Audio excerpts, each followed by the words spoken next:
Good afternoon, everyone. Thank you so much for joining us this afternoon for our next panel in this session, in this day of reflection and sharing, from rhetoric to reality, centering the meaningful participation of refugees. My name is Frances Voon, my pronouns are she and her, and I am the Executive Manager of the Kaldor Centre. There are a few people in this room, I think, who could have failed to have been moved in some way by the rallying call that has echoed resoundingly across the world from refugee communities. Nothing about us without us. It's a call for refugees to be included in the decision-making processes that shape their lives, and it is compelling for so many reasons. It lays bare the stereotypes so widely held of refugees as passive victims, and it asserts with great moral clarity that any society committed to human dignity must treat refugees as active agents in shaping their own futures and that of the communities of which they're a part. It also makes a compelling practical case that the skills, expertise, and capacities that refugees bring are vital to designing and implementing effective solutions to displacement challenges. And in part, this is recognised in the Global Compact on Refugees, that responses are most effective when they actively and meaningfully engage those they are intended to protect and assist. The incredible momentum behind the movement for refugee participation is a testament to the effective advocacy and leadership of refugee communities themselves. It feels very much an idea whose time has come. And so the question that we want to consider in this afternoon's discussion is not so much why meaningful refugee participation matters, but to delve into how we can bridge the gap between the rhetoric and the reality of how decisions are made that shape refugees' lives. So the purpose of this session is to take stock of where we stand on meaningful refugee participation and how we can shift the dial. So we're here to unpack the lessons learned from our experience to date, the gaps and the barriers to progress, and to flesh out opportunities, good practice, and practical action that can be taken to move forward on the path towards centering meaningful refugee participation in decision-making. In this conversation, we want to recognise and affirm the diversity of people on the panel and in the room, and to emphasise that this is a conversation for everyone. Whether you have lived experience of displacement or not, whether you work in the quote-unquote refugee sector or not, whether you're a policymaker or you're working at the grassroots or you're an interested member of the public who just wants to make sure we're doing the right thing by people who are seeking safety, all of us have a part to play in making refugee participation meaningful and a reality. And so our aim is to ensure that there is something for everyone in this discussion today. We are incredibly lucky to have 4 formidable experts on our stage to engage in this discussion. Akech Achiek is the Interim CEO of Western Sydney Migrant Resource Centre as of last week, I believe. Previously, he held a number of leadership roles at Settlement Services International, SSI, most recently as Head of Settlement Services. A former refugee from South Sudan who arrived in Australia in 2003. After 9 years in Kakuma refugee camp, he has over 15 years of experience in settlement, youth and community services. And he serves on a number of advisory boards, including as an advisor on the UNHCR Global Refugee Advisory Group. Dr. Renee Dixson is the co-founder and executive director of the Forcibly Displaced People Network, Australia's national peak body led by LGBTIQA+ forcibly displaced people.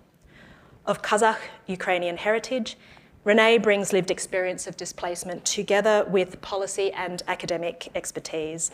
They are actively advancing national and international advocacy to close systemic gaps for LGBTQI+ people. Dr. Tristan Harley, on the end, is my colleague as Senior Research Associate at the Kaldor Centre.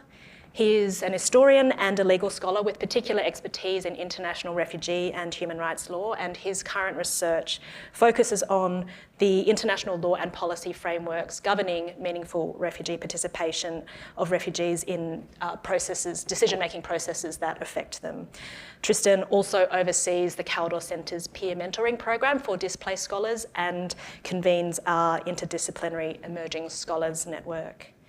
And beside me, Najeeba Wazefadost is a former refugee from Afghanistan and is Executive Director of the Asia Pacific Network of Refugees, APNOR. She co-founded the Global Refugee-led Network and is a founding member of Global Independent Refugee Women Leaders. Najeeba has been actively involved in the development of refugee-led networks at both the regional and the global level. And Najeeba, I might start with you to get the ball rolling for us on this discussion. If you could share a brief overview of what we would say the current state of play is and the growth of the meaningful refugee participation movement until now.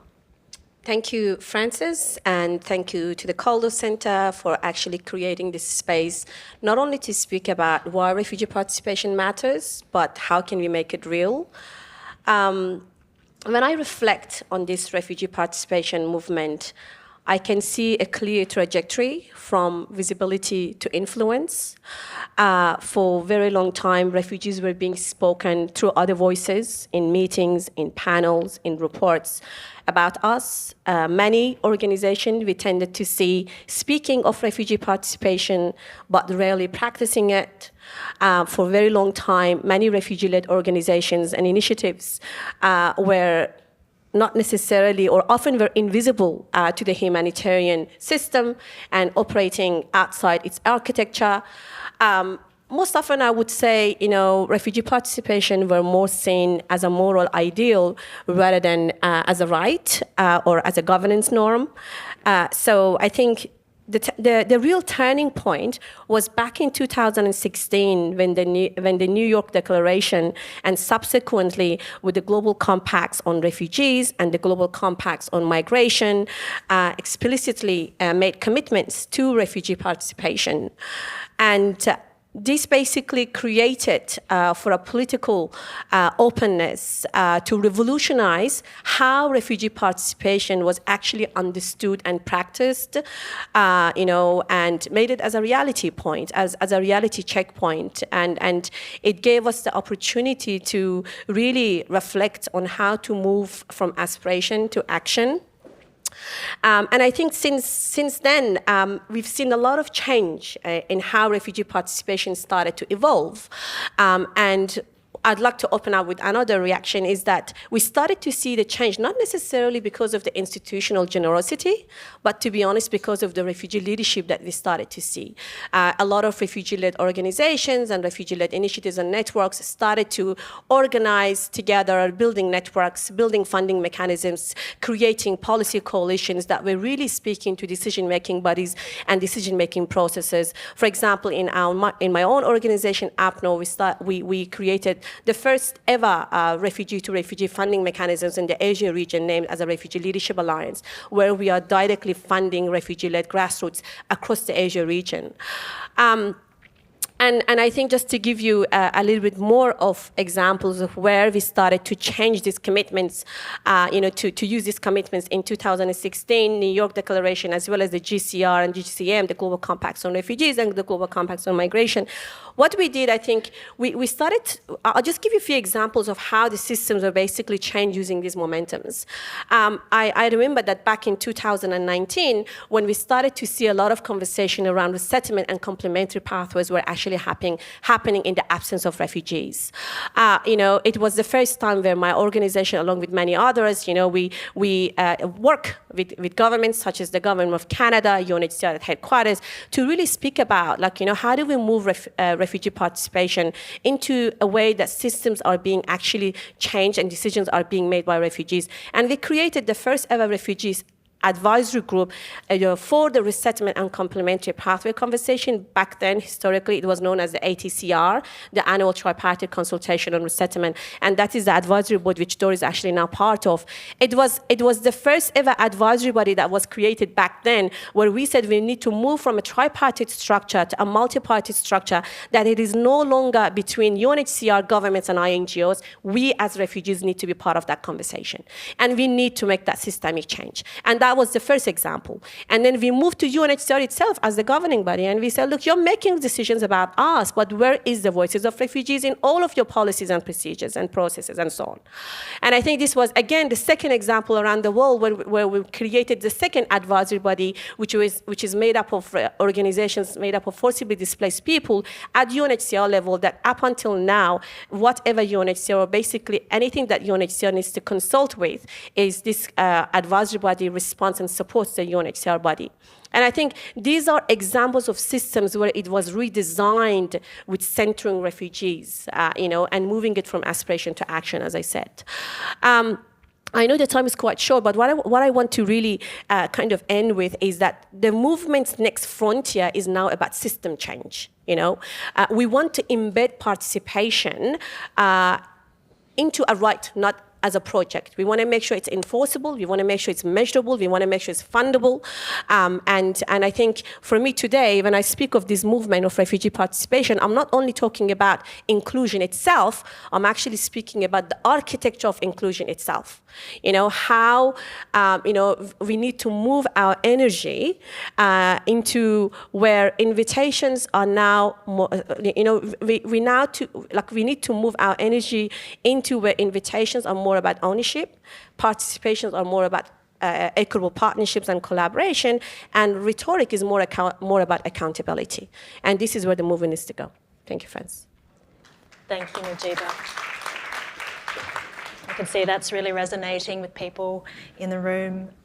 Renee, if I could turn to you, we know there are a wide diversity of experiences and perspectives that need to be taken into account when we are thinking about the pursuit of refugee participation. So could you speak a little bit about what it means to bring an intersectional lens to this work? Before I will talk about the intersectionality, I would like to put the slide on the screen so that you can see it. So to establish the shared reality, there's a concept called experiential blindness. When you're seeing something, but you can't comprehend what it actually is and what we're seeing. So without the experience, you can't notice, interpret, or understand something because you just didn't have experience and knowledge of it. So with the lack of this experience, often LGBTIQ people are this blind spot. And now I will cue you and you will know what is this about. Can we have another slide? Thank you. So that's what is happening with our community members. And it's not because sometimes people do not care or they're malicious, but because simply you don't have this lived experience to comprehend and to find the solutions. You can remove the slide. So often our community members fairly, experience indifference from a lot of stakeholders and think in very fragmented way, which is like, if I'm working in this department, I don't need to go in that department. But the lives of different community members, they are not sliced and put nicely into the boxes. It's very, systemic gaps require systemic action, which is holistic. Another point that I want to give, how it's translating into the everyday lives of people. And also before that, I want to say that actually academia is also responsible for creating the norms of norms, that the research is valid only if it's objective, only if it's neutral, which for a very long time devaluated the work of people with lived experience, people of color, people with disabilities in academia. So we need to go back and undo the damage, as well as in this way.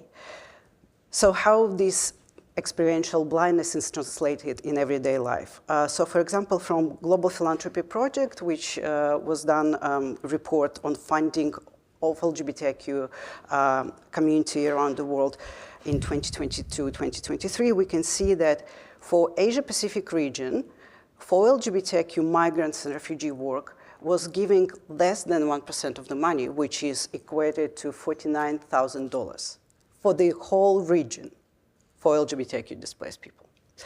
Then let's go back and think, so from which year UNHCR started doing the refugee status determination for LGBTIQ people? And that happened only to 2008, when they released the guidelines how to do refugee status determination for community members.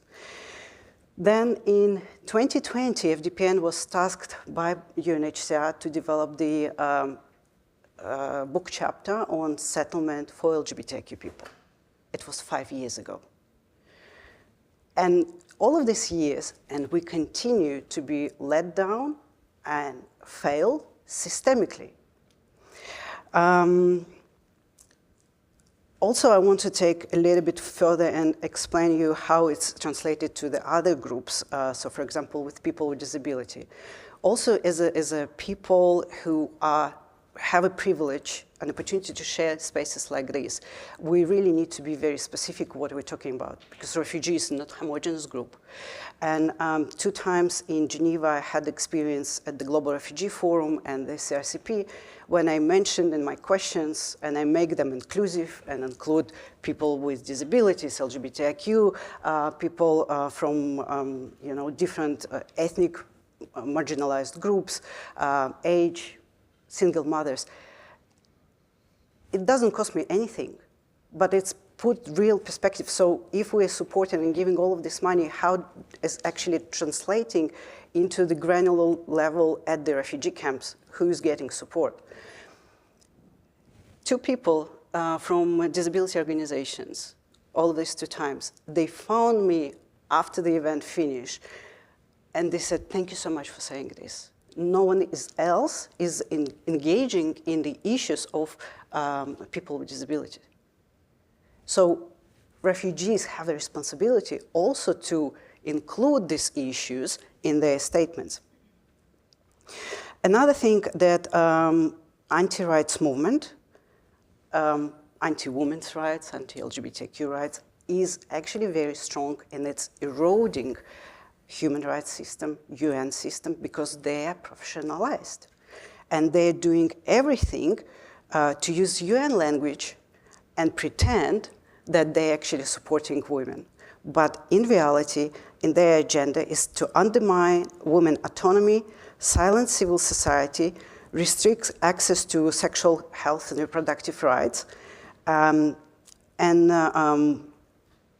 also minimizing the access to services like HIV prevention. And these normalizations of gender-based violence we can see happening in different states. And majority of the money that are coming for this work, they're coming from the global north. And it's billions of money that is funding untied for this work. And we need to be very careful to understand what is at stake, because they're using their ECOSOC status to come to legitimate places and completely through the system. So without an intersectional lens and policy in the frameworks and models, if you don't think about the systemically discriminated community at the core, you are reproducing the systems of oppression, and you're complicit in this.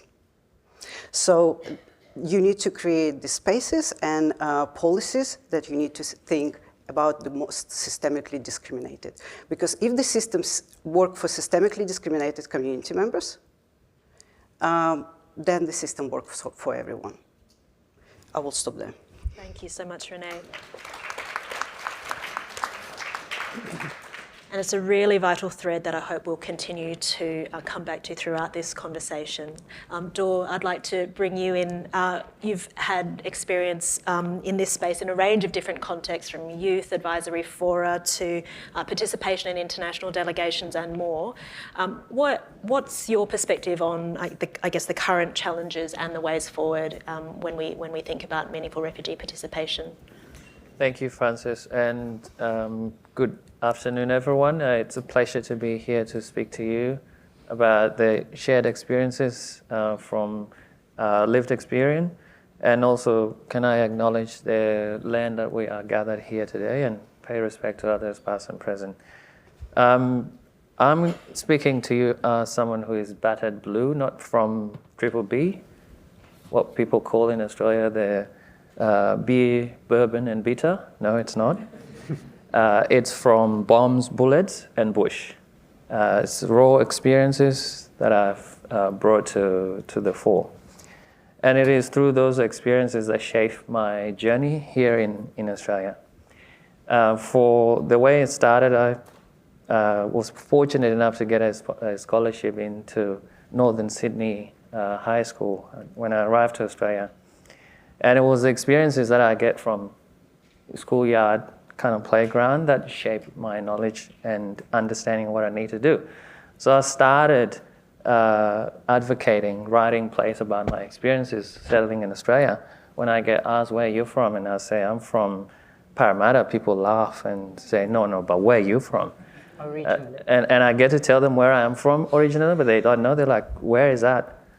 And me sharing those experiences helped to shape the narrative of the community that didn't know me, didn't know where I come from, to where I am today. And that's how I entered into this sector in the settlement space. Slowly, I think it was my responsibility at this time to share my experiences, but along the way, we found a group of people that were connected. And as Najeeba narrated, we have come from representation to influence, but we haven't gone yet to sustainability, and that's what I think is missing where we need to go from here. Trish and I were talking about when I started in the advocacy space, it was about 2015 back, which makes it about really 10 years now in this space, advocacy. And what I first ran into, and having gone through a course here, studying my master's, one of the professors was like, you will never, ever influence anyone at a conference if you don't have a side meeting with them. And I thought, okay, that's how it is supposed to be done. And it was true, because I walked into many different UNHCR conferences and there were no people like myself, no people from refugee backgrounds. And I took that with me to advocate for the change that we need today. I think Najeeba rightly said earlier, I sat in the, which just concluded my term, I started in the advisory group with the UNHCR to informed lived experience. And what we saw in that was different to what I saw before. Because in 2016, when we ran the Global Refugee Youth Consultation, it was more so to bring our representation. And after the end of the conference, I was like, yes, we've done it. We brought the young people to Geneva. And I looked around to the room and no one could actually guess what it is, what they just done. But they just depersonalized what an experience that was. So I was quite challenged and I said, no, that's not it. If it is not sustained, this is going to be what will happen ever now. So we fought for it for 3 years until a refugee advisory group was formed for the UNHCR. And then we moved from there to the CRCP, where Najeeba and colleagues fought really hard to establish this advisory group, and internally here. What I was finding here in Australia was that it was new at the time. Lived experience voice was new. And SSI, my organization, which I just left a week ago, was very supportive of lived experience because they knew how it actually influenced service delivery in the front, and put me into one of the government advisory group focus on youth. And our first meeting, we were discussing about challenges with youth and how to change the system. And the responses that I got at the time was, yes, we hear you, but. Yes, we hear you, but. It got to me, and I took that back to my organization and said, I don't think it will be effective to sit in that. And the organization was like, okay, now we're going to do something to support that voice. They partnered a colleague of mine to support me through that and bring out the raw voices that I was trying to share in that space to change the thinking on how we build system block by block, not just have representation. So I think that's where we are stuck in the current environment. We are stuck into hearing voices with a but behind it. We need to move beyond the but into the reality of giving people dignity, changing power, and giving people the power to be able to influence. And I think my experience in the advisory group that Najeeba just said earlier has been a concretizing element to this. And I've seen it where it's not only about me speaking on panels, it's about me actually critiquing documents and giving my perspective on how this is. I'll give you one example. We had a scenario where we sit in an advisory group with government agencies, and one government agency has this perspective. This is what they wanted. We want to move toward a system where we look at the profile of refugees that we need to, or refugees that have the potential for integration. And I just listen keenly and then say, okay, let's pause a little bit for a moment to think. Take me as an example. I came to Australia with my mom, who was a single mother with 3 kids and 2 other kids. No English, no prior education. Would you think that woman would have potential for integration in an English-speaking country? The answer is no. I said, there you have it. You would have done this justice to me as a person who is sitting in front of you here now with an education and a professional background that is same to what you have today. And that's what we need to change. That particular government agency pulled back and said, okay, at least we can talk about it. And that's triumphed in it for a government agency to admit, at least we can talk about it. And it changed the perspective of how that government act and articulate what their position is throughout the entire time. And that particular government, I really appreciate what they have done to listen carefully, to pay attention, and allow me to influence their thinking based on my personal experience. I think that is where we need to move forward, to give dignity to people and listen to them to be able to influence the system where we are. Apart from that, it has been challenging, and I keep telling people this: if there is no support behind lived experience, then it cannot go anywhere. I take the privilege of being supported through my organization, SSI, who've taken me on a journey from frontline worker to being a leader today in an organization I feel very passionate about. But you know that every time you ask people to come, and thank you, Kaldor Centre, for bringing me into this conversation with an offer to pay for it. But that's the reality of refugee lived experience that is done by volunteers and people who are put into a situation where they would have to spend their own money to engage in a space like this. Mm-hmm. It should not be. We need to move beyond that and establish a remuneration process. Pay people. Why can't we turn lived experience into something that can be consulted the way we consult Deloitte, KPMG? How much do we throw to that? We don't throw resources to refugee lived experience the way we throw them to big consultancy agencies. That's what we need to change. We need to twist our thinking around that and bring to fore a professionalized lived experience approach that will sustain lived experience engagement. Thank you. And we will talk more about money in the course of this conversation. But just to bring in Tristan before we get to that, we've heard a lot from all three speakers so far about the importance of systemic change. So what role, if any, does law play in that? Thanks, Frances, and thanks for having me on the stage today. I think it's a really good question to start from the outset, that we need to unpack the basic premise of whether law reform is actually needed in this space.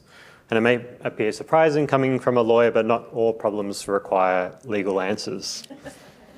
And we need to acknowledge that the movement towards advancing meaningful refugee participation that has occurred to date has occurred in the absence of a legal framework governing refugee participation, not because of one. What has truly driven change up until this moment has been the tireless advocacy and efforts of refugee leaders and communities seeking to be heard, showcasing their expertise. It's been a lot of late nights, it's hopes, it's disappointments. I mean, Najeeba told me she hasn't slept for 4 days, and I know Najeeba, and that means that she's been on endless calls all through the evening across the world advancing this mission. And it also has been supported by a group of allies, many of whom are in this room, who have worked collaboratively alongside this movement to really advance the cause. This is the type of bridge building that I think we're discussing in the room today. Now, while saying all of that, I still believe that international law can play an effective role and a contributing role in advancing meaningful refugee participation. International law can guide state behaviour, it can shape ways of seeing the world, it can articulate best practice, it can influence local and domestic enforcement, and at its best, it can prosper an effective accountability mechanism. So in my view, I think international law can and should be part of the solution of what we're talking about when trying to advance meaningful refugee participation. When we think about the gaps in the legal framework that currently exist in international refugee law, we often talk about the absence of an effective responsibility sharing mechanism. We talk through the limitations of the definition to provide protection to all people in need. And we often talk about the absence of an accountability framework, to monitor the convention writ large. What we don't talk as much about is the absence of an explicit right for refugees and others experiencing displacement to participate in decisions that affect them.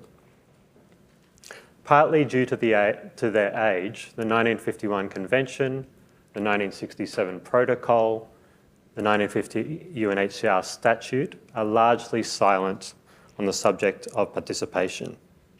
As Frances stated at the beginning, the Global Compact on Refugees, which was developed in 2018, recognises that responses are most effective when they include those that they are intended to protect and assist, but even this non-binding framework does not clearly articulate how best to advance participation of refugees in decision-making processes.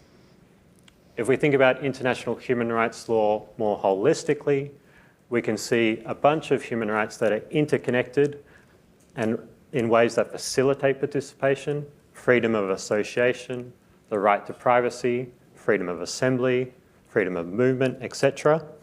These are key and critical to advancing participation as a legal right. Additionally, consultative rights relating to specific groups of refugees, specific communities with other protected status, children, Indigenous peoples, peoples with disabilities, have rights to participate in decisions that impact them, that don't exist in the same way under international refugee law. And so when you pull all this together, what we have in essence is a patchy and somewhat incomplete framework, and in my view doesn't always make complete sense. So for instance, under the Convention of the Rights of the Child, all children, regardless of their status, have a right to participate in decisions that affect them. That includes refugee children, and their views are to be taken into consideration in accordance with their age and maturity, with the idea being that as they grow older, their views will be given even greater weight. Yet refugee children, once they turn 18, they lose such an explicit right. It disappears in international human rights law because we don't have the same overarching rights-based framework for participation more broadly. So I think this is a gap that we need to try and address in the way we think about law reform in this space. For the past couple of years, a global working group has been trying to address this issue, and we've been working on the development of an independent declaration on the right of people with lived experience of displacement or statelessness to participate in decisions that affect them. Najeeba alluded to this earlier because it's something that she's also been involved in, and indeed others that you've heard in previous sessions, including Basma, have also been involved in this initiative, and our support person, Linda Bartolome in the room too, have been working towards advancing this idea. And the essence of the idea is that in relation to refugee participation, we need to move beyond this kind of rhetoric, this realisation that it's important and that we should do this, to a framework which recognises that we need to be held accountable for doing this. We need a rights-based framework that articulates it in this way. We released a draft declaration on World Refugee Day in June this year, and it's been out for review for public consultation for the past few months, and we're about to release the final version of that document. And within that document, we articulate both the right to participate, but also a series of kind of interrelated issues which give effect to that. It's the international law's equivalence of the term meaningful in many ways. And when we look through that list, we think about things like good faith implementation from states and other decision-making authorities. It includes such things as establishing clear and accessible mechanisms and procedures, engaging persons with experience of forced displacement from the outset, including accepting and responding to communications. In other words, enabling a two-way flow of information sharing and ideas. It includes active listening. We talked about this in the previous session. And it includes things like providing reasons for the decisions made and demonstrating and documenting how the contributions of persons with experience of displacements or statelessness were considered, how their views were considered in that. Right? Too often we see opportunities for people to present their views, but then we don't get the follow-up. We don't get the actual consideration of those ideas being demonstrated. And I think that's a critical gap in what we see today. Other articles in the Declaration speak to the right to seek, receive and impart information, which is already firmly established in international human rights law. Another article speaks to the duty to support and resource participatory procedures and mechanisms, including, and this relates to the work that Renee's been discussing on the panel today, taking proactive steps to facilitate the participation of individuals and groups who face discrimination, considering the diverse, dynamic and intersectional experiences and identities of participants. And there's also an article that refers to the fair, effective and timely accountability mechanisms for addressing breaches and for receiving and responding to complaints or feedback. It's independent in the sense that we want all stakeholders to look towards endorsing this. And so I'd encourage you to think about, if you are coming from a respective organisation today, to see if it's something that you'd want to engage on. Because I think it's through the legitimacy of multiple whole of society actors coming together that I think we can truly advance the dial on the law reform part of this project. Thanks. Thanks, Tristan. If we might, this is really great setup in terms of where we stand in the architecture and some of the needs for sort of systemic and law reform and policy reform. Let's turn now to think a bit about the mechanisms by which we've seen refugee participation trying to be implemented. We've seen one of the most common, I think, is the growth of advisory bodies at a range of levels. We have an Australian Refugee Advisory Panel. There are a range of advisory bodies that we've mentioned and that people on the stage have been involved in at international and regional levels as well. What do we on the panel see as promising practices here? What is the potential of some of these mechanisms? But also, do we need to be more creative about the ways in which we try to advance meaningful participation, the mechanisms that we look at? Renee, would you like to kick us off here, and then we'll invite Thank you. reflections. I will pull you on the creative. Can we do it just basic before we'll go creative? Can we please have another last slide that I will show you today? Awesome. So there is another framework. So Arnstein, the ladder of citizen participation, was developed in 1969. So it's not new for academia. And it shows that there is not all of the ways of participation are actually meaningful and have any good outcome for our community members. So the only last and ultimate goal of meaningful refugee participation is about the power sharing. It's about the delegation and partnerships. The rest is the variety of tokenism and the therapy. The empowerment, visibility, it will be beneficial for you to have this free gig. It will give you more, exposure. That's another thing. That's very exploitative and often can be very traumatizing for people because it's increasing the distrust in the system that is using you in their own benefit. So given that I am both at the Australian Refugee Advisory Panel and UNHCR Advisory Panel for refugee-led organizations and stateless organizations, I'm in a unique position to see how it's progressing and working. And why I'm showing this to you, if we will stuck in everything that is below 5, it will be just tokenism. The community members will stop trusting into the possibility of change. And we should really understand, and the governments and the other big INGOs, what they actually expect. Are they actually ready to change themselves and the ways how they work? So in example of UNHCR, I'm hopeful because even the UNHCR director of Division of International Protection, Elizabeth Tang, she said that error laws is the driver and we need to really consider them and work with them as a stakeholder. And we were able to develop the session during the Global Refugee Forum together with the UNHCR and the communities. The same, we were able to develop the materials that are used now by UNHCR, and it will be. So you can see how they're trying to change and actually walk the walk. And I think that's crucial, because at the same time, if the government is taking decisions that are not in line with the international obligation, we're taking the heat from the community members because they would see you as a complicit into harming our communities. And it's not the work for us, it's often, I would use the word sacrifice, not to sleep, not to do, because you know that no one else will do this who have job 9 to 5, And we know that it's about our community and about their survival.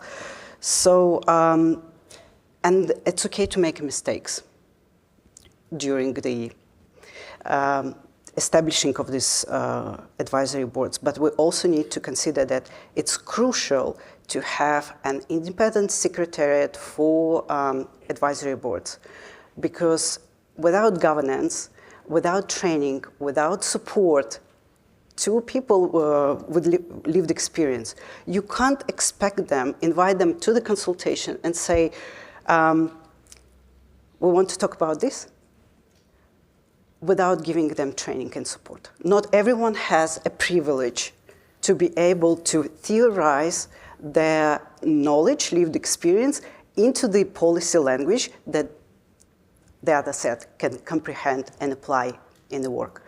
So I think it's very important to also support, but the government needs to also be open to learn and sit in discomfort, because without it, we will stuck and we will get back where we came from.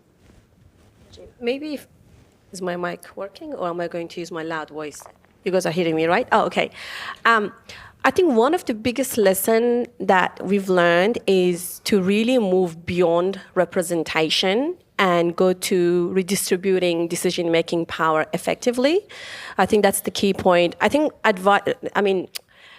advisory boards are important, and they have made very real progress, and we've heard of a lot of examples today. But I think what we need to understand is how to make these mechanisms fit for purpose. I think that's the struggle today. I think most often, when I go and when I'm invited into places like this, I often refer to these advisory boards, whether it's at government level, UNHCR level, or local level, as good examples. But sometimes I actually get scared of actually referring to these examples as often, because they're being now as the only form of participation. We need to be quite conscious that not all refugees are resettled, and not all refugees have access to governments. We are still having security concerns, access concerns. People in the camp cannot come to these advisory boards, cannot be part of these structures. So let's not look at this form of participation as the only form. And this goes back to your question around creativity and innovation. We can rely and we can look at other accessible forms of participation, which is out there. I think the second key point is most often when we talk about decision-making power, when we talk about dismantling power dynamic, decision-making processes, and so on, these conversations often happen at global level, but it's very, very important to localize this conversation and bring them back to the community. And just to give you an example, like in APNO, we actually have local hubs across 9 countries in the region where we actually connect the grassroots refugee-led communities to these discussions at regional and global level. So that's super important. The third thing is, I'll just give you an example and reflecting back again about 6, 7 years ago, 10 years ago, when for the first time to UNHCR at Geneva in headquarters, before even COVID happens, when we talked about innovative participation, when we talked about equal participation, we refugees collectively said to UNHCR about digital participation. And we talked about regionalization process, like how do we move this conversation from global to regional level? And we received a very big frank smile at, what are you talking about? Digital participation, we're very far away from it. Oh, regionalization, we're doing so well at global level. Everyone's coming to Geneva, everyone's coming to New York, we're all having this conversation. But I think as soon as COVID hit, they started to realize not everyone is going to stay in one place, and we are not going to have same accessibility and same privilege. And I think it was a big hit when we actually had to use our example of local hubs, going back to Geneva and say, we've done it many years ago, you can actually replicate our process now, since you haven't listened back then. So I think, again, that's another lesson. And I think a good promising practice is where participation is actually mandated, against something that we all have been speaking, resourced, and it is linked to decision-making processes. And again, like, just giving that local hubs, not everyone speaks English. How do we ensure that there is connectivity, that there is ways of connecting people to decision-making processes where English is not the only language? And I think the last point, which I refer, because I know everyone wants to speak, is most often when we talk about participation, we don't really think about the investment prior. We need to really ensure that we facilitate a level of preparedness for refugees so that when they're engaged, they're actually prepared in decisions to speak about. Sometimes we see refugees going to local, bodies or international, regional, and then we get them to share their stories, and then they're actually asked questions about policies where they were not prepared and briefed because they were not engaged. So it's absolutely important that we strengthen our capacity sharing. How do we learn and do this knowledge sharing from one another? Because refugees are not only coming with lived experience as storytellers, they also have a lot of other expertise, and Dor was just referring to it. So let's make sure when we talk about participation, we are resourcing it in a way that they're prepared to engage in this sort of fora so that they can make that sensible and meaningful conversation with everyone. And I'll leave it there. Yeah. So I'm going to respond to that question, Francis, in 2 ways. One is the individual engagement, which is what we see usually and prioritize usually. But also we don't go further than that individual engagement to look at how else is engagement done. And I just share with you my journey, my career journey within an organization. And how important that has been to use my lived experience to influence how the organization is managed, how the services are delivered to communities, and how we speak to the communities and report back on things that we gather from communities. So individual person, not as part of the advisory groups or any formal panels, but individual person as part of an entrenched society, wherever you are, where you work, where you live. So I take my lived experience everywhere. And that includes my kids' school, where recently they have been going through incidents of racism. So I take it to the school principal to say, hey, I know how it feels like. And maybe I'm reacting a little bit too much here. Every time I hear an incident of a comment in a playground, I'm thinking, oh, this is something I went through a long time ago, and I know what it is. And it's been positive because my kids' school principal has been very supportive of that. In how do we educate the younger one? So to me, I think individual person, their contribution is in every level. It's in your household, it's in your community, it's in your parks. That's where you can change. That's called lived experience. That does not need to do anything. It changed the society in that space. Now, the second part of it is the group lived experience, which is engagement of formalized entity, let's say an RLO or a diaspora group. How do they engage? And I'll give you an example in the context of Australia. Australia settlement services are delivered by specialized services. We've got the diaspora group or the refugee-led organization that also come into force sometimes based on the government of the day. We'll give money to those agencies to deliver support services. Now, in some days, no groups, and me coming from a South Sudanese background, it's been difficult as a community to have proper resources to be able to deliver to a South Sudanese, but also to have that understanding of how complicated settlement services are. People think that it is easy, but they're complicated. There need to be specialized services that have that central role of delivering direct services with diaspora coming in. So my call is that if we have a framework of engaging diaspora group or refugee-led organization, and not only that framework, resourcing that framework, so that you have maybe, for example, a funding specific to community engagement, so you can engage diaspora group, you can empower diaspora group to be able to deliver and support communities and also support the mainstream service delivery. That's what we need here in Australia. We don't have it.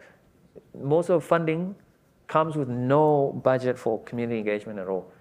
And it has been very difficult. I talked about this in June, and I think the state government here picked it up and start to do something around how do we fund community engagement, community capacity building? How do we make it something that is really entrenched so that people with lived experience can start to infiltrate the mainstream service delivery and then change their practice from there? Because it's not. And I'll give you an example. If you go to a restaurant and order a steak, I'm big about meat, they ask you, how do you like it done? Medium rare, well done? I'll say, well done. If it comes back medium rare, do you think I will feel comfortable to eat it? Of course no, same to you. And that's what we're doing with refugee communities. We ask them, how do you like our service to be delivered? And we cook it the way that we want it. And that has to stop. That's why we need to be able to be calculative and be intentional in how we resource, how we develop structures that were designed without the refugee communities in mind.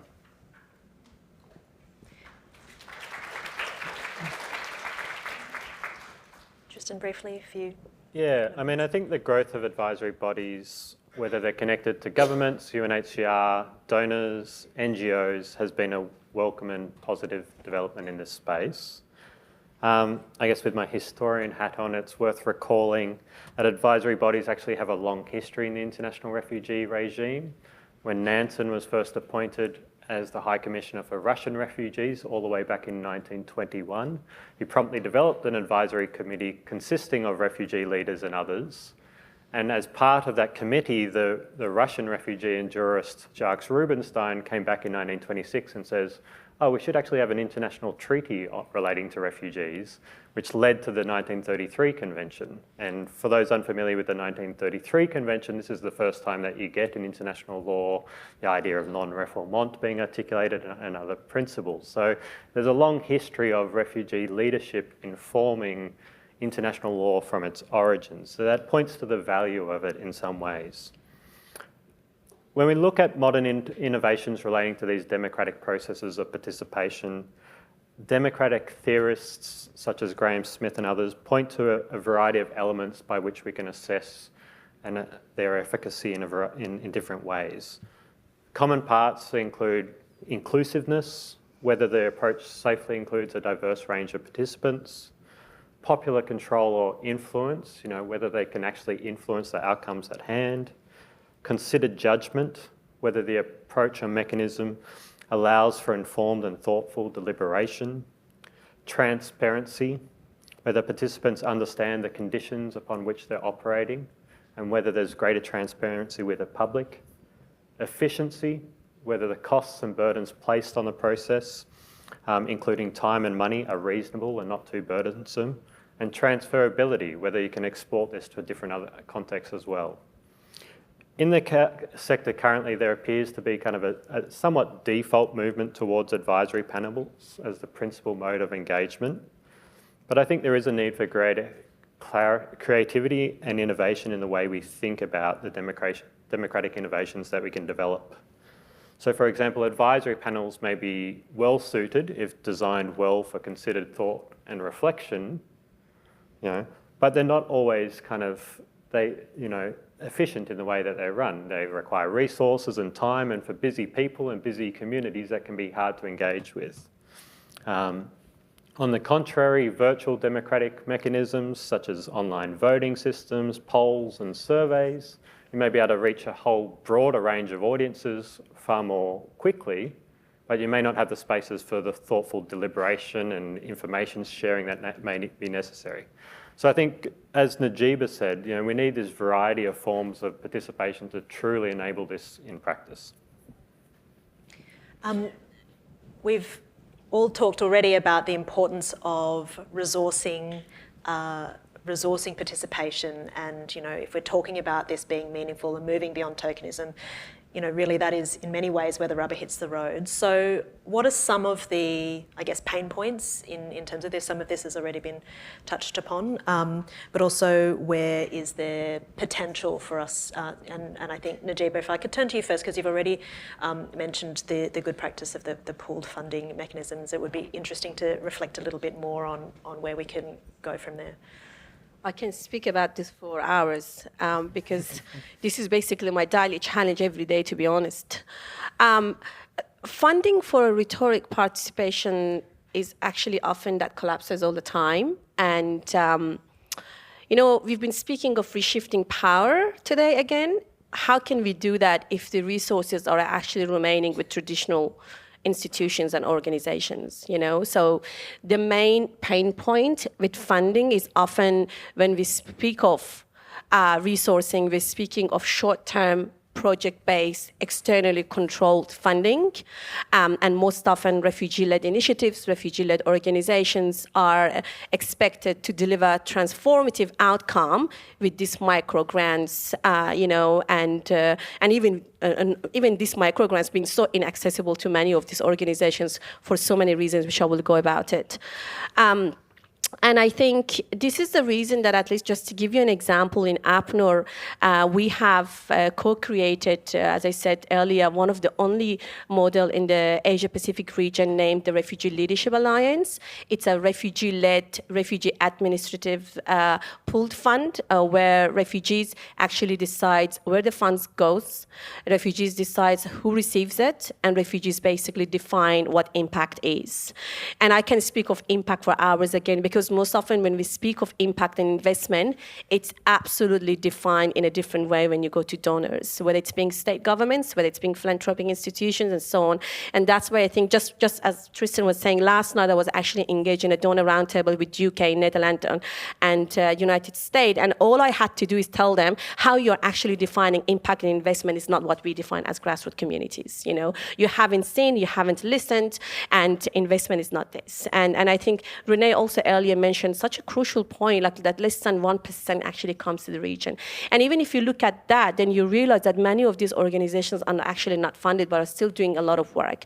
So through the Refugee Leadership Alliance, one thing that we've learned is that we have provided a small amount of funding to more than 40 of our refugee-led initiatives and refugee-led organizations across different countries, from Bangladesh to Thai-Burma border to Indonesia to Malaysia, including here in Australia. And many of these organizations have actually received funds from us without having access to bank accounts, without having registrations. You know, some of these critics and criteria that donors actually oppose to you, that we can't fund refugee-led organization because they don't have a bank account in Bangladesh.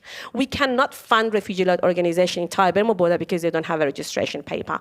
And they actually put this as obstacles to you, and this is where funding becomes inaccessible.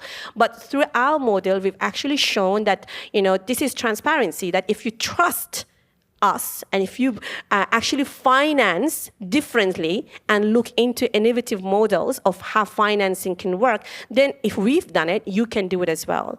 And I think this is where resourcing becomes so important, that, you know, there are many ways of funding, but it's also about how do we actually then invest in ensuring that they're not only funded, but it goes back to the point that Dor was mentioning, sustainability.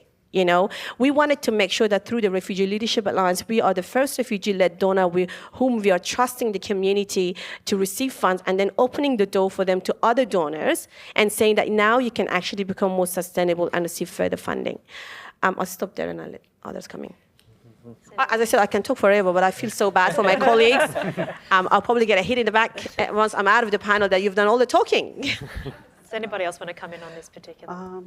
I would like to talk about the LGBTIQ people, because LGBTIQ in general, even white Australians, they have very small amount of accessibility to funding.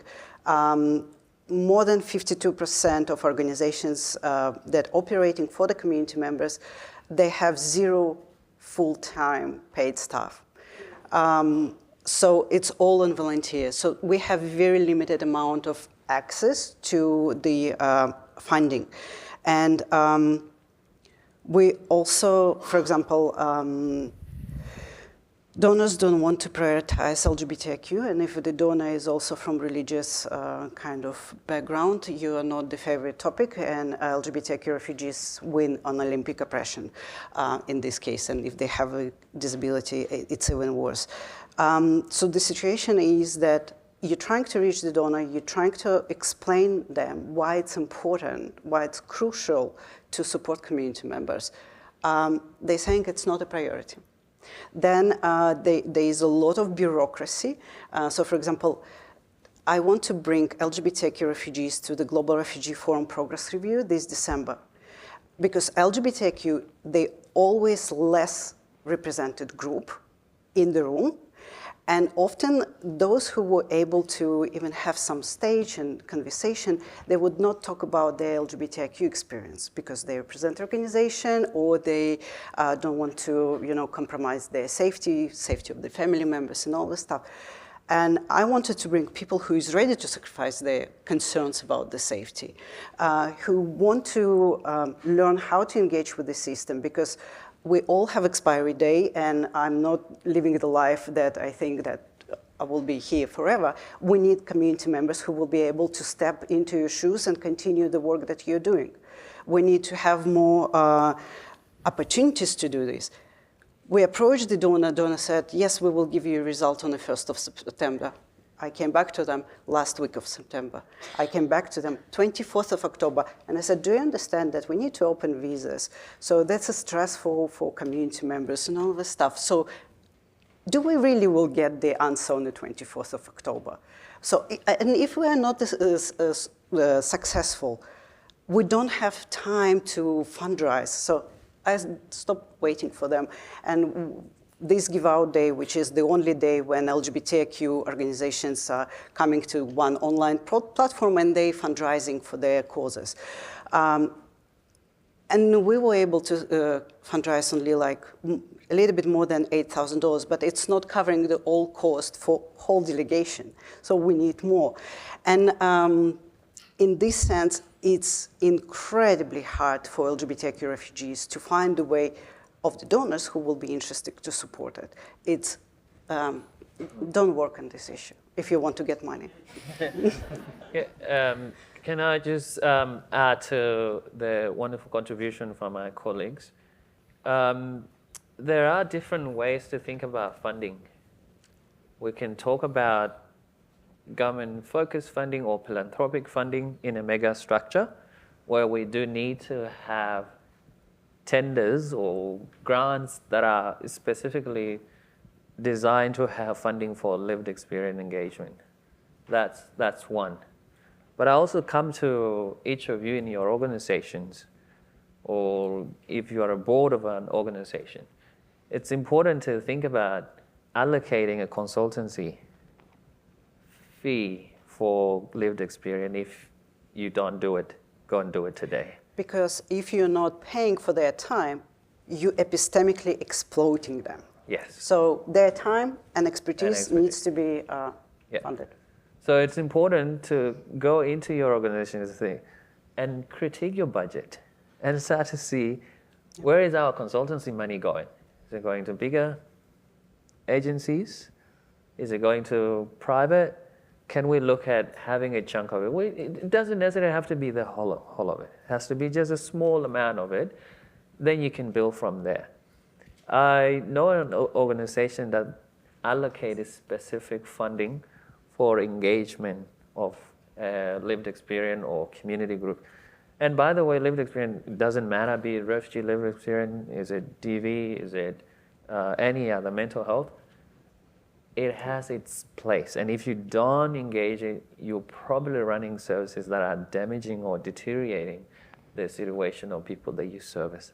And that's what we need to do here at an individual level.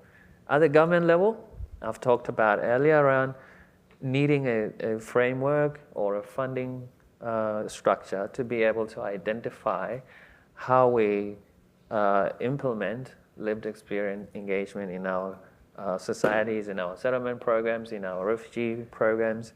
I cannot believe it. It's been 6 months or so when the election was held, and the Australian government pledged 10,000 places for complementary pathways. After now, no one is talking about it, and I don't know. I want to talk about it. I want everyone to talk about it. But what you hear is budget challenges, budget challenges. Okay, from there, if budget challenges are restricting this simple core commitment that we've made as a community, think about how that is impacting allocating resources to lived experience. It becomes the very bottom, the Z of your A to Z. We need to turn that around. Maybe just 2 things. I think one thing I forgot, I think all of that is absolutely important, but I think the other important part is that how do we ensure that we actually provide untied core funding to refugee-led initiatives and organizations? Seriously, that's the biggest struggle. Yeah. Like in every consultation that we've done with refugee-led initiatives, being women-led, being youth-led, each and every one of them speaks about that when often we go to donors, they're activity-based, they're already narrative-driven. Like, are you doing climate change? Okay. Oh, and then we can fund you on climate change.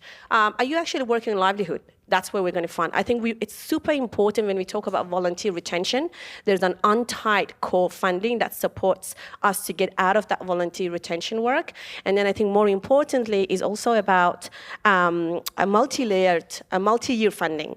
As I said, like, you often speak, like, let me give you an example, and I shouldn't do this in open spaces, but let me do it. For instance, UNHCR in Geneva headquarters, they were like, hey, Najeeba and all the other refugees, we've done it. We've got Refugee-led Innovation Fund as part of UNHCR because of your advocacy. We've done it. And what does that refugee-led innovation funds means? They're actually going to get all of the any refugee-led organization that apply for this funding to go through an enormous amount of time for a funding application that takes months. And then once that's done into an enormous interview process, and then once that's done through an enormous checking point, and once that's done, then you know how much you're gonna get? 5,000? And the maximum is 25,000. And by the time that comes back to the refugee-led organization, they don't even have the human resource to actually implement that. And what's funny is that we actually applied for it just to teach UNHCR, and then they're like, oh, APNOR is gonna get the money. And we're like, yes, but we're gonna withdraw. And then we said, we want to be the first example in your system that we withdraw from these funding mechanisms because it is not inclusive and is not dignified and it's not respectful. And I think throughout all, maybe just, sorry, I know I have to shut my mouth now. Like we've done a very, I would love to share amount of data where we spend more than 2 years doing a participatory approach and going to RLOs in the region, including Australia, and asking them, what do you see the issue within the funding ecosystem? We did a lot of interviews, we did a lot of desktop research, and in all of those interviews and data that came out of refugees, you know what they said? They said, we're looking at the narrative report. It doesn't even fit us. I don't have access to computer. How am I going to actually report back to a donor? And then they're like, is there a way that APNOR can actually create a system, grant tools that actually does this differently? And you might not believe it. We actually get our grant recipient to report back through a WhatsApp, and tell us how these things are happening. We actually created a platform where they can actually just showcase their testimonies and case stories in their own languages, and just show us with photos. I think it's quite important that we move from how traditionally things are done to a much more innovative way, and really there are examples. And lastly, I remember a donor came and said, oh, we're going to do a consultation with the RLOs that you have funded. It's a great model. We want to fund you. Can you actually do this consultation in this date and time? And there is a Zoom link. I said, I'm so sorry. We don't do our consultation like this. Take your Zoom back, take your date and time back. Because our communities are super busy in the camps, in the places that they are. What we're going to do, you give us a week of where you think people can flexibly talk to you through different modes and tell you about their problems. It could be during their sleeping time, it could be during their breakfast time, but they're speaking to you in the way that they're flexible and they can. And the donor was like, how do you do this, Najeeba? I said, it's not through Zoom, it's not through a dedicated time. We're actually gonna give them a month, and we're giving them a WhatsApp link. They can just channel their voices into a much more flexible and innovative way. And then the donor said, oh, that's too much time consuming. We can't do it. And I said, that's what we're here for. And I think this is where the value of also other refugee-led networks such as FCDN, like Renee's organizations, my own and many others, comes into play to work in that partnership, to work in that effective collaboration. And I'll leave it there, sorry. Thank you. We're going to move shortly to time for audience Q&A. Would encourage you to engage with the Slido. We'll also have some roving mics coming around the room shortly. But to turn to a question that is in the Slido and something that we've chatted about in preparation, it's the role of allies in advancing meaningful refugee participation together with communities with lived experience. We have on the Slido a question about, well, what role do you see for allies in supporting programs, advocacy, and so on? What makes for a good ally, and what do you see as ingredients of good partnerships working in coalition with allies? I'll start. I'll give you homework for reading. So the name of the paper, Allies Behaving Badly, Gaslighting as Epistemic Injustice, by Rachel McKinnon. She wrote the paper in 2017. The role of the allies is very important, but at the same time, when we are holding allies accountable and when we calling them out, they're like, you can't say that I'm a bad person or I did something wrong because I'm a good ally. And they would be protected by other people as well because they're allies. But they will continue to do harm because they ignored, they didn't take the feedback. It's very important to actually, first of all, not to take the label and say, I'm an ally. Only person with lived experience from marginalized communities can say, you're an ally when you deserved it. Because the lip service is good, but for different purposes. I'm sorry. But I think it's very important to understand that it's a verb. You will definitely mess up as an ally, and that's okay. We will get through this, but you also need to have this opportunity of self-reflection to sit in discomfort and learn. And it's also both ways, not only you, sorry, Daniel, looking at you as a representative of Kaldor Centre, yeah, but also my one, because we are not all perfect. And it's a learning pathway for all of us. And allyship is support belonging, not just inclusion for, performance. So bad allyship, I want to say that in LGBTIQ, when I came 13 years ago to Australia as an asylum seeker, there was nothing for LGBTIQ refugees. There was no discussions, and we still can see that in LGBTIQ spaces, there is no discussions about refugees. But during these 3 years, and we did 3 queer displacement conferences, and I can see how the settlement service and organizations stepped up. And this year, we were able to deliver the conference where allies came to us and give money for us to deliver this through the sponsorship packages.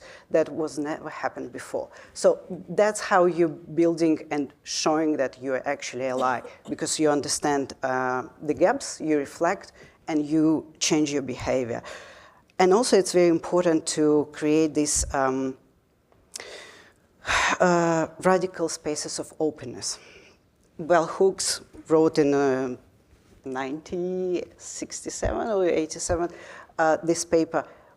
It's old one, but it so resonated with me even today when the people lived experience is only used as a window dressing, except to give them a real power.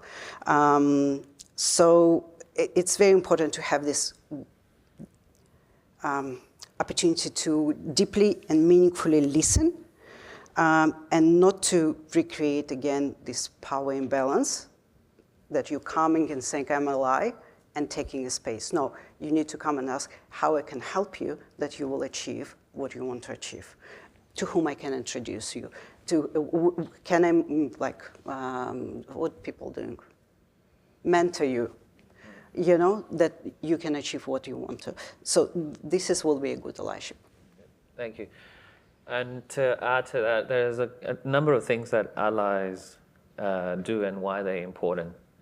Number one, this spaces, be it refugee international systems or the settlement systems, they are quite complicated, and you need someone to walk with you to show you the way. Now, here's where the problem is.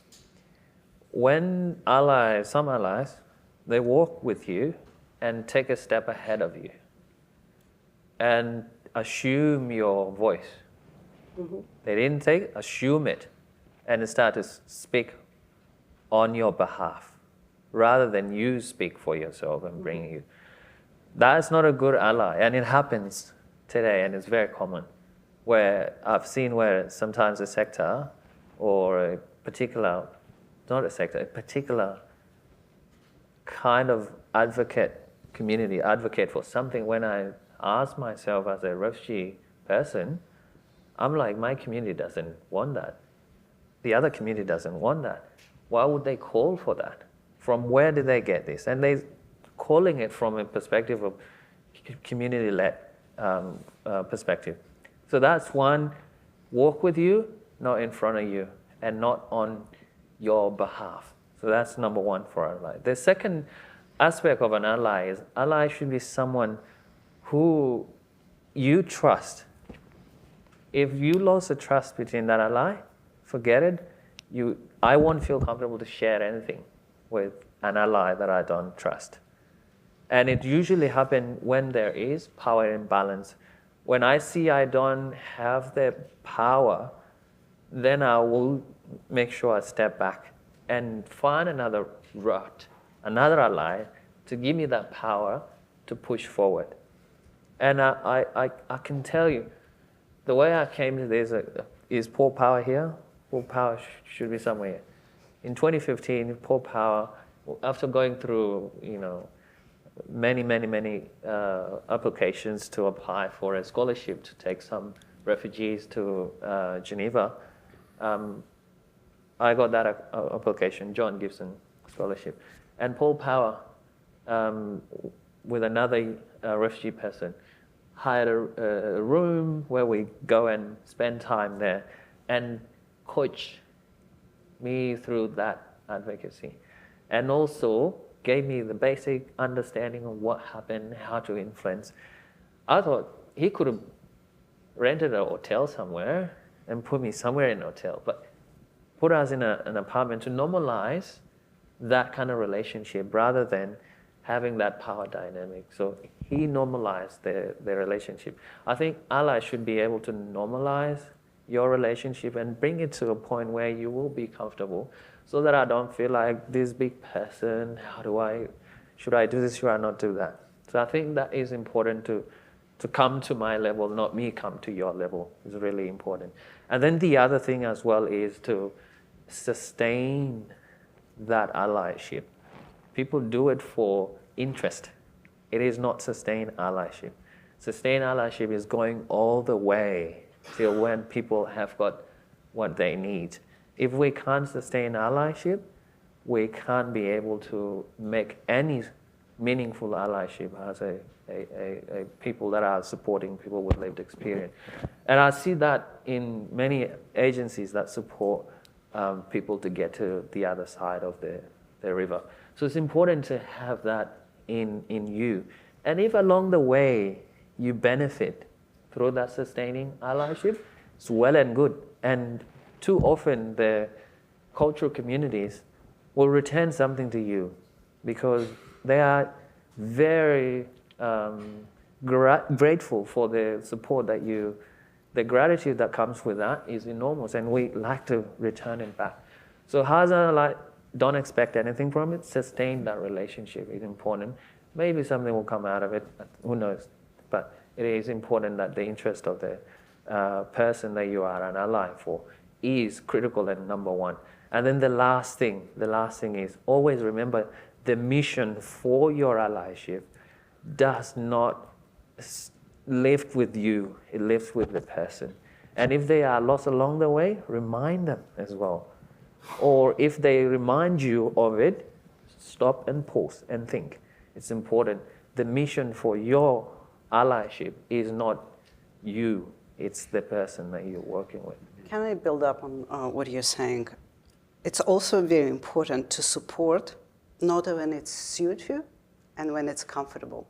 Because I can see a lot of the time when you're trying to bring LGBTIQ issues to the high-level dialogue or somewhere, we're told it's not time, or we're told it can create a culture wars. Don't ask for the money. We can't give you money because it will look bad and and all this stuff. And that's not allyship. That's not allyship.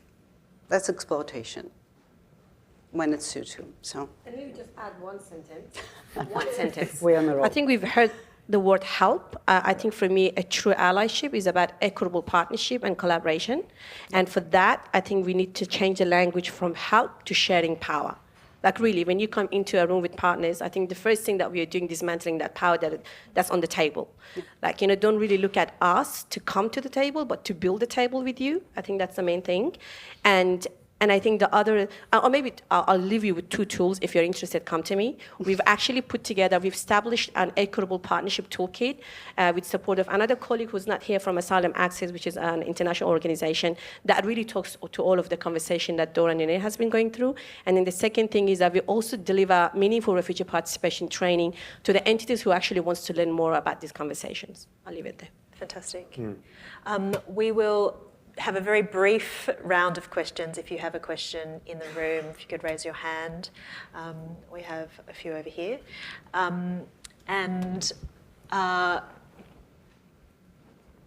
Yes, just here, please. Please keep your question as brief as possible, and we'll take a couple and come back to the panel.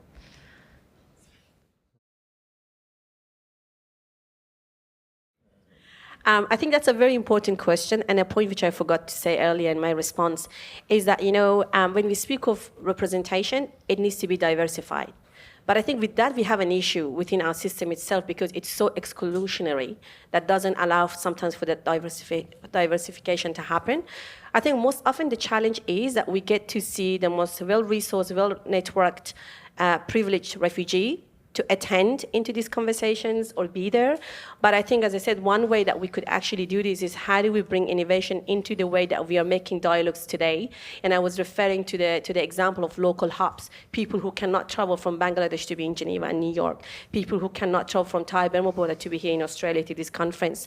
How do we use what we have and ensure that that is another way of creating that accessibility so that we can hit off diverse resources. And in fact, you're sitting next to a very powerful leader, Hafsar Tamusuddin, who's one of the change maker, I think, across the globe and regional level. So that's my quick answer. Yeah. Someone asked me earlier, because of the previous panel, about how we deal with the conflicting realities of you as a person with lived experience, with the experiences of others, the experience of professional, like how you work with that. And I think my response to that, and I think it's what I see fit, is I use my own lived experience to impart a discussion on that. My lived experience is different to whoever that is sitting in that advisory group or in that room to share what they think. It is important to speak from my lived experience, and then collectively we have that collective lived experience that we can bring together. Now, where it becomes difficult is if you're speaking on behalf of a particular group, then you would need to have that authority and also have the facts right to be able to get the voices of those particular communities, not speak from your own voice. I see that it happens a lot. It's a trap that we tend to fall into. I cannot speak on behalf of South Sudanese. In fact, there are 64 tribes that I could not represent. And even within my own tribe, I cannot represent all of them. So I will represent the experiences that I lived, the journeys, the triple B I talked about earlier, how they had an impact on my life and my years in refugee camp, and what do I need to see change in that aspect. That's the true reality. And I gave an example earlier about my engagement with in the refugee advisory group with a government agency who tend to have that thinking, and then I shared my own lived experience. So that helped a lot to, neutralize any other perspective that you may share. But if you do need to speak on behalf of a group, make sure you have got the group authority and you've got the group voice to be able to do that, because then it becomes nullified if it is not. I will be very brief. I see that we're on time. But for LGBTIQ community, we need to understand that safety continues to be the issue even when they come to Australia. We know the cases when family members coming to Australia and trying to find their kids. And we know how it's finishing. This is the reason why I changed my name, because for safety reasons. And also with the visibility, there is also a risk that you can bring again persecution to your family members who are left behind in that country. This is the reason why with LGBTIQ community, we need to ensure that they are prepared and they ensure that they have these safety guards. They can rely on the community, they can rely on you in different support to be able to advocate. But we need to invest and we need to build up this support for LGBTIQ community to be able to advocate and speak on this behalf. But there is a lot of concerns that needs to be considered for. Thank you so much. We've unfortunately come to the end of the time that we have for this panel, but what an incredibly rich and insightful discussion we've had.